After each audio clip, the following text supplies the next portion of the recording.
They're in the gate. And they're off. Racing over 2 miles in the William Hill Extra Place Racers Handicap. Pledge of Allegiance has to be hustled away from the starting stalls, but now has picked up the bit. Now is racing quite keenly as Maxident, the confirmed pace here, has gone on and leads by just about a length to Pledge of Allegiance. Slow to get going, but now keen enough, racing in second. Temporize is in third in the very early stages as they go through the intersection of the courses for the first time and now go towards the bottom end of the loop.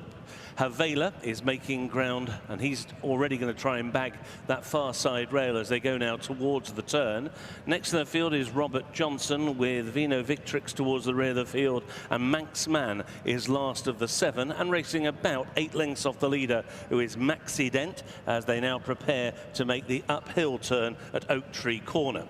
Going into it, Maxident and David Egan have a lead of 1.5 lengths. To Pledge of Allegiance racing in second place. Then Temporize racing on the outside of Havela. After Havela to the inner is Robert Johnson. Around that one's outside Vino Victrix, and still the back marker is Manx Man. As so often happens as they make the turn at Oak Tree Corner, the pace slackens, and now they all bunch up in behind Maxident, who gets a breather as they go now towards the top end of the course. So going over the rise, and now they'll tack across under the tree line over on the far side of the track, with Maxident out in front by a length and a tail. To Pledge of Allegiance racing in second position. Havela now has moved into third, with Temporize in fourth. In fifth position races Robert Johnson, the horse with the big white blaze. Next is Vino Victrix, and the back marker remains Manx Man, as now they race downhill at this point, and very shortly they'll be going through the intersection of the tracks for the second time, and they'll stay right over on the far side to return back towards home via the top turn. The leader is Maxident, as now they go through the intersection. He leads now by nearly 2 lengths. To Pledge of Allegiance, who races in second. Already Havela begins to come across towards the inside rail. Temporize will be out a little bit wider as they go into the top turn. Then Robert Johnson, followed by Vino Victrix, and Manx Man, as always observed, right at the back of the field as they climb once again, this time going inside the final 3/4 mile. Maxident takes them now towards the top of the hill. He leads by 1.5 lengths to Pledge of Allegiance racing in second. And David Egan has kicked off the turn there.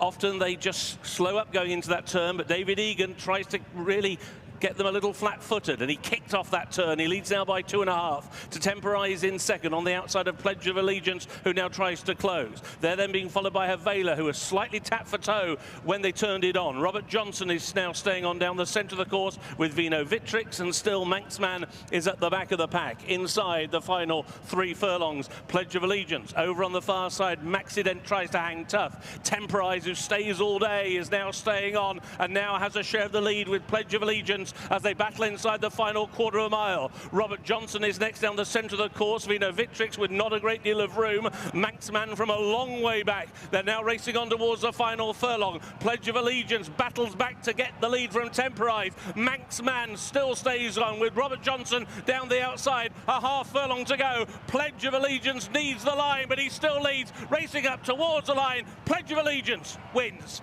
Tight second, Temporize, or on the near side, Manx Man, followed home by